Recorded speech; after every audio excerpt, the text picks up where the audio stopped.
Like many, many other people in this country, I am extremely saddened and horrified and angered by the murder of Renee Nicole Good by an out of control ICE agent in Minneapolis.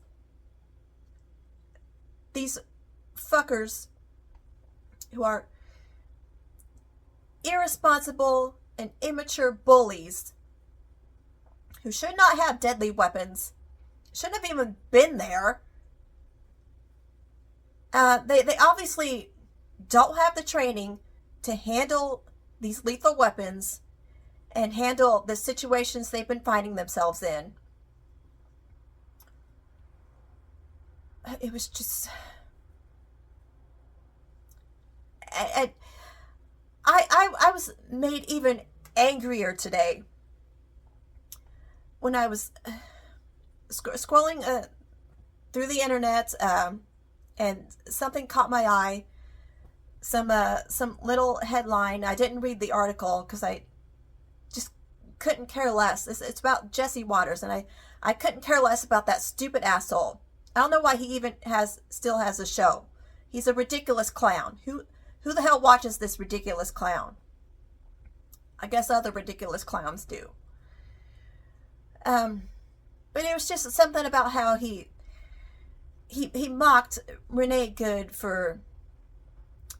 because I guess in her Instagram profile or one of her social media profiles, she referred to herself as a poet. So he mocked her for being a self-proclaimed poet, and also for having pronouns in her profile.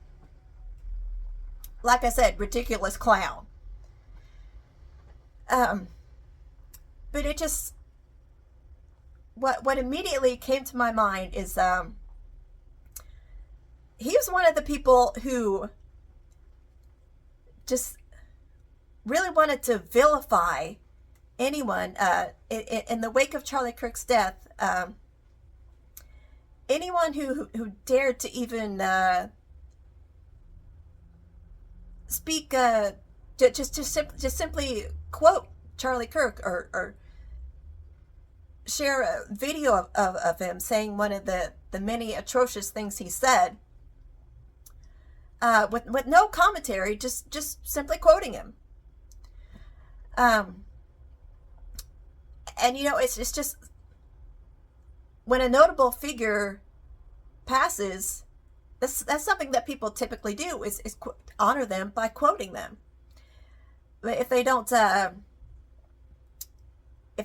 any good honorable quotes, well, whose fault is that? It's on them, not us. But people like Jesse Waters and other maggots wanted to accuse people of speaking ill of the dead just when they didn't do anything more than simply quoting him. So what happened to criticizing people for speaking ill of the dead? You want to mock this woman who was just murdered by a government thug? This is just so eager. They'll use any excuse to mock and vilify anyone they consider part of the radical left, which is so absolutely fucking insane. They claim that we're the violent ones, we're agitators.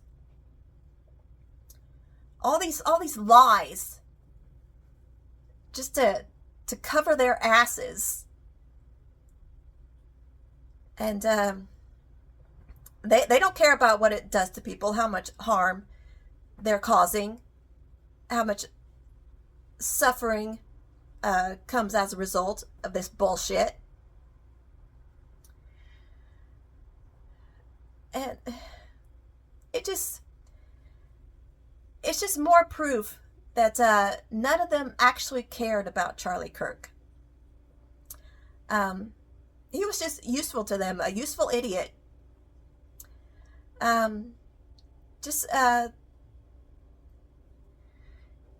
They just like to use anything and anyone they can to prop themselves up, feed their egos and their lust for power. And it's unfortunate that Charlie Kirk didn't realize this truth before it was too late. But, my God, these fuckers, these maggot fuckers, Trump and people in his administration and all these maggot sycophants, they like to act like they're so strong and tough, and they have no use for weaknesses, what they consider weaknesses, like compassion and empathy and the pursuit of justice and feeling sadness and grief and righteous anger and getting out and protesting these injustices and atrocities. All of these things I just mentioned, they are not easy. It is not easy to carry these burdens.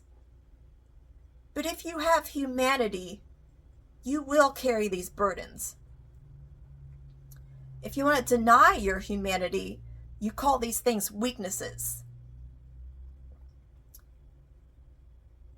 I mean, it's like I said, all these things are difficult to do. These burdens are difficult to carry, but they are good. It's what makes us human. It's what makes us decent people. You know, and it's easy to just lose control and pull out a deadly weapon and shoot somebody who's not actually a threat to you, rather than putting in the effort to respond to such a situation appropriately and responsibly, like an officer of the law is supposed to do. And it's easy to act like you don't care, convince yourself you don't care, or maybe they really truly don't care. It's easy to just dismiss they take the easy way out by just dismissing this woman's life like she didn't matter. Like, you don't even there was a doctor on the scene who was trying to help her, and you won't even let the doctor get to her because you want to act like you don't care, like it's weak to care.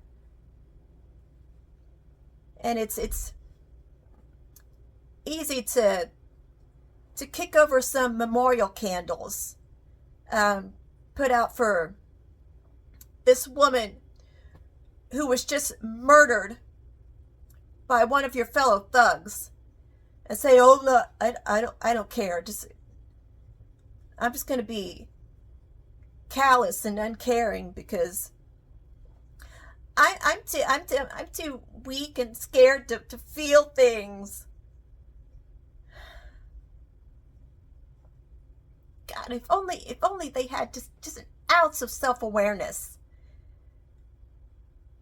It reminds me of a scene from the show Andor, season 2, episode 10, when Luthen tells Jedra that she is confident and terrified. So spot on. That show has such excellent writing. He was so right to say that about someone like her. A fascist leader in an oppressive regime. And there are so many like her that unfortunately are a part of our lives here in America that we have to put up with their bullshit. At the core, they are bullies. This country is being run by playground bullies who never emotionally matured beyond that stage. But they are really just terrified, immature little brats who don't have the courage to do what's good and right and pursue good things. They just want to take the easy way out and do the wrong things and behave badly and just deny their humanity and act like it makes them so strong and tough, and they're such phonies. This phony strength, strongman bullshit. I'm so sick of it. It is absolutely insane. And like puppy killer Christy Nome, who for some reason thought it was a flex to mention in her book about how she shot her dog Cricket,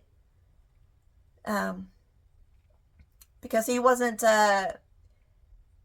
doing what she wanted him to do. Oh, like she couldn't just find another home for him, rehome him. But instead, just shoot him and act like it makes her so tough and hardy. And I think you know what I'm trying to say. It's ridiculous because no one asked her about it. She just volunteered this information, and for some reason thought it would make her look good. God, all this phony bullshit was so insane.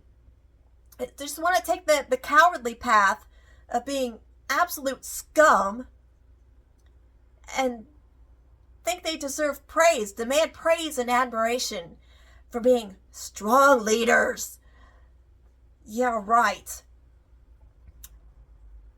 Instead of actually making the effort to be good and decent and humane people, and actually being good, mature, responsible, intelligent leaders who just actually deserve praise and admiration.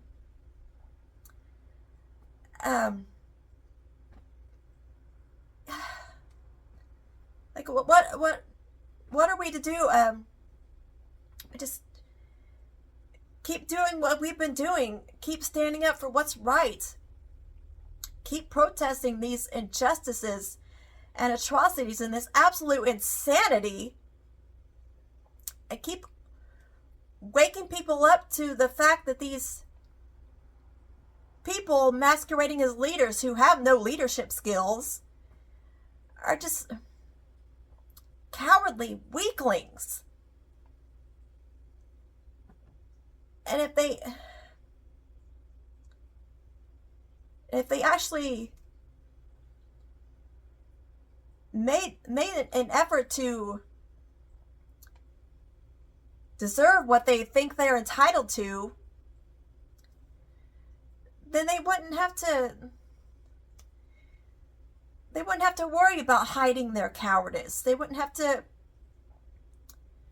hide behind lies and smears and demeaning and oppressing others and just to cover their asses. We just got to keep standing up and speaking up for what is good and right and true for Renee Good and everyone else who has suffered and died needlessly under this oppressive regime. Just keep pursuing our truly noble ideals of peace and justice and compassion and empathy. Truly caring for one another and looking out for one another, holding on to our humanity. That is the true test of strength and courage. And keep talking about the Epstein files.